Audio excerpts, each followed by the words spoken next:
मैं भारत का संविधान हूं। राजनीतिक, न्यायिक और सामाजिक व्यवस्था के बीच बेहतर तालमेल बैठाते हुए मेरी रचना हुई।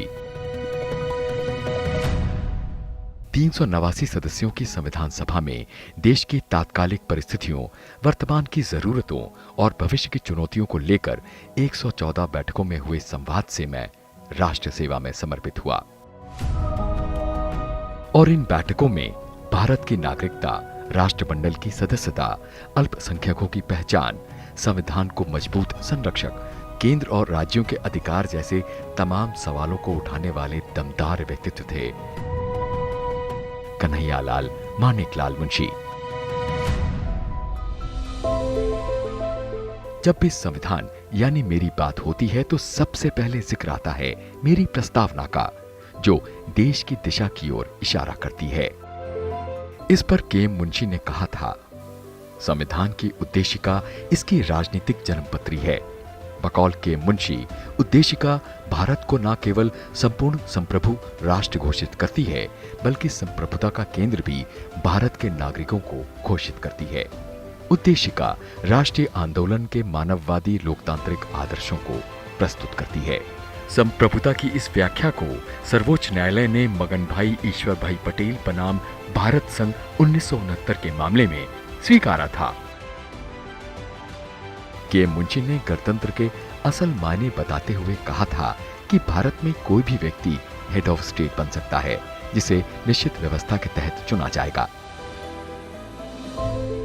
राष्ट्रमंडल यानी कॉमनवेल्थ में भारत के शामिल होने के सवाल पर इन्होंने कहा था कि अब हम इसमें एक स्वतंत्र राष्ट्र के तौर पर शामिल होंगे और ब्रिटिश सम्राट के प्रति हमारी निष्ठा शून्य होगी।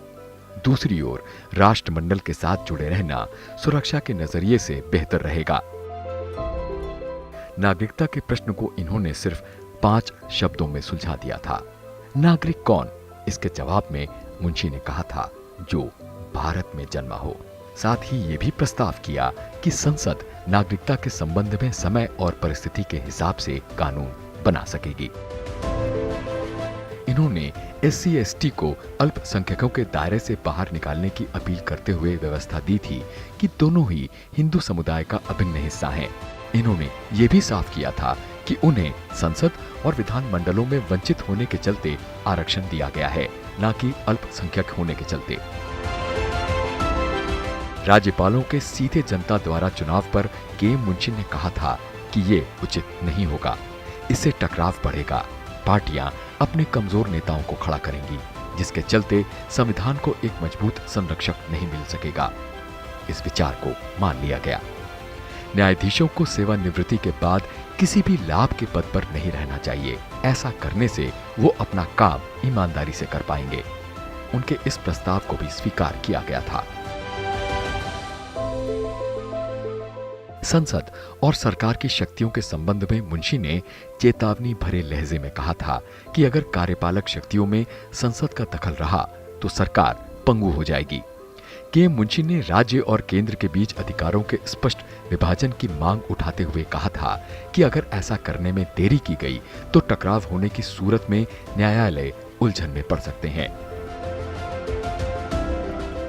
अभिव्यक्ति को किसी भी सीमा तक अपराध ना माना जाए, भले ही उससे देशद्रोह की बू आती हो, वरना उसके दुरुपयोग की संभावना बनी रहेगी। इतना ही नहीं, इन्होंने भारतीय लोकतंत्र के मूल्यों को कई मायनों में अमेरिकी लोकतंत्र से बेहतर बताया, क्योंकि ये जनता पर नहीं, स्वयं पर शासन की बात करते हैं। इन्होंने आध्यात्मिक लोकतंत्र की संकल्पना पर भी जोर दिया। स्वतंत्रता संग्राम के योद्धा, संविधान के निर्माता, केंद्र और राज्य सरकारों में मंत्री और प्रसिद्ध उपन्यासकार के.एम. मुंशी की मेरी रचना में अहम भूमिका थी। अगली बार बात करेंगे ऐसे ही एक दमदार हस्ताक्षर की।